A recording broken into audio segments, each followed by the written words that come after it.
បាទសួស្តីអ្នកទាំងអស់គ្នាឥឡូវខ្ញុំមកតសាច់រឿងដែលអ៊ំស្រីជួបលោកអៀបអារម្មណ៍នៅក្នុងព្រៃដែលអ៊ំស្រីឲ្យ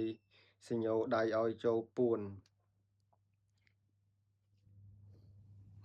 រួចអ៊ំស្រីយកបាយរបបរបស់គាត់ឲ្យផារ៉មហូបផារ៉មថាមិនមែនគាត់តែម្នាក់ឯងទេនៅមានអ្នកកាសែតបរទេសទៀតដែលមានឈ្មោះ Sean Flynn, Dana Stone និង Terry Reynolds អ៊ំស្រីឆ្លើយថាអូខ្ញុំដឹងហើយគឺថ្ងៃមួយគាត់បានជួប Professor ហេងច័ន្ទលោកគ្រូហេងច័ន្ទក៏បានប្រាប់ថាគាត់ជាអ្នកបកប្រែឲ្យអ្នកកាសែតបរទេសទាំងអស់នោះ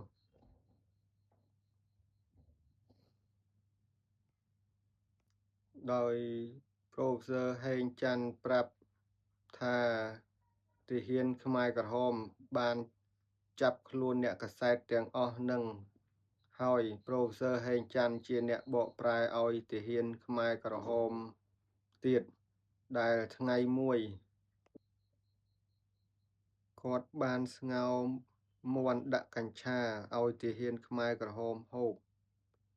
ឲ្យលក់ស្កប់ស្កល់ដើម្បីនឹងត្រៀមដោះលែងអ្នកកាសែតទាំងអស់នោះតែជាអកុសលមានទាហានខ្មែរក្រហមម្នាក់វាងើបមក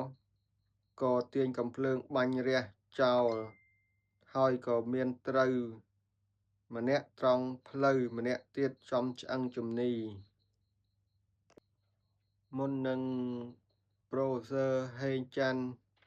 ប្រាប់អ៊ំស្រីថាពួកគាត់បានជាប់គុក3-4កន្លែងមកហើយ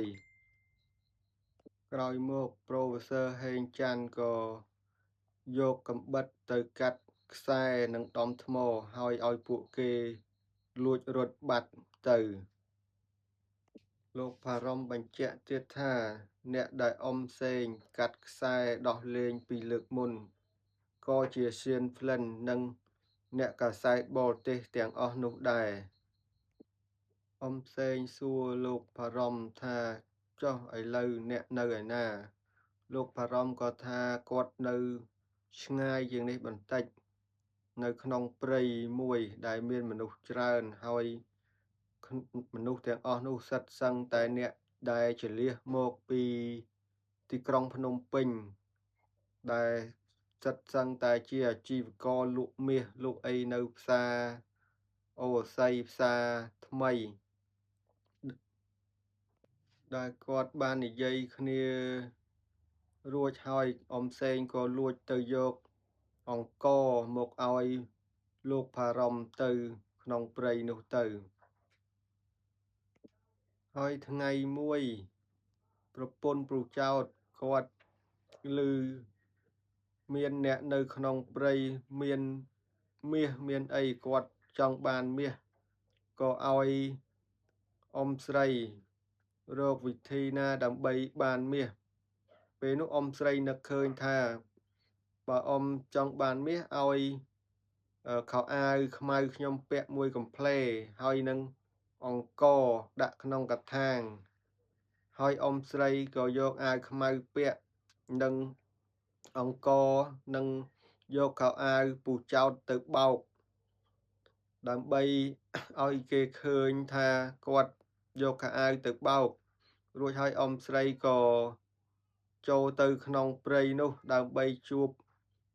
លោកផារ៉មហើយនឹងអ្នកកាសែតទាំងអស់នោះទៀតដោយទៅដល់ក្នុងព្រៃពួកគាត់បាននិយាយគ្នាជាច្រើនហើយអ៊ំស្រីបានបញ្ជាក់ទៀតថាអង្គនេះមិនមែនជារបស់ខ្ញុំទេគឺខ្ញុំយកមកដូរមាសឲ្យប្រពន្ធពូចោតពេលនោះមានអ្នកខ្លះហូបអង្គទទេក៏មានដែរដោយចំនួននោះគឺគ្មានអីហូបសោះគឺមើលទៅឃើញអណោចអធមខ្លាំងណាស់ ពួកគេបានយកមាសមកដូរអង្គរហើយអ៊ំស្រីត្រឡប់ទៅវិញក៏បានលួចលាក់មាសទុកខ្លះដើម្បីនឹងទុកជួលគេឲ្យជូនមនុស្សទៅជាយដែនដោយអ៊ំស្រីដឹងថាមានលោកគ្រូម្នាក់ដែលជាអ្នកហ៊ានលួចជូនមនុស្សទៅជាយដែនដោយក្នុងម្នាក់គេយក5 អោនមាសហើយអ៊ំស្រីក៏នឹកឃើញថានឹងសន្សំមាសទាំងអស់នោះទុកជូនពួកគេទៅជាយដែនសូមបើកវងកញ្ចក់បន្តិចដោយកាលដែលគាត់យកអង្គរទៅដូរយកមាសនោះ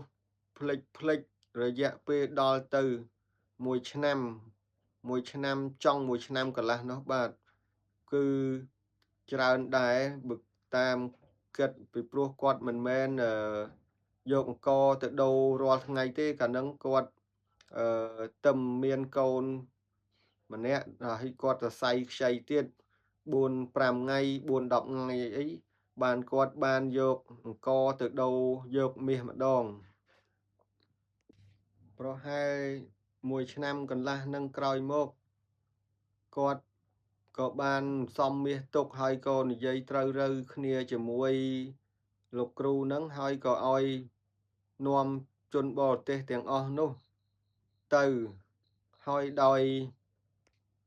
គាត់ផ្ដាំទៀតថាទៅរត់ទៅឲ្យផុតទៅឲ្យឆ្ងាយដើម្បីបានទៅដល់ប្រទេសគេវិញចុះហើយអ្នកកាសែតទាំងអស់នោះសួរគាត់ដែរហេតុអីក៏អ្នកមិនរត់ទៅជាមួយគ្នាអ៊ំស្រីក៏បានប្រាប់ថាគាត់មិនអាចទៅបានទេគាត់មានបងស្រី2 នាក់និងម្ដាយម្នាក់ទៀតហើយនឹងកូនតូចមួយទៀតអញ្ចឹងគាត់មិនអាចទៅបានទេគាត់គ្រាន់តែផ្ដាំថាហើយនឹងគាត់ឲ្យសម្បត្តិមួយថាបើអ្នកទៅហើយបើអាចយកសម្បត្តិនេះឲ្យប្តីគាត់ផងពីព្រោះប្តីអ៊ំស្រីក៏នៅប្រទេសក្រៅដែរគឺនៅប្រទេសអាមេរិកផងបាទហើយអ្នកកាសែតបរទេសទាំងអស់នោះក៏បានសួរអ៊ំផ្សេងវិញដែរថា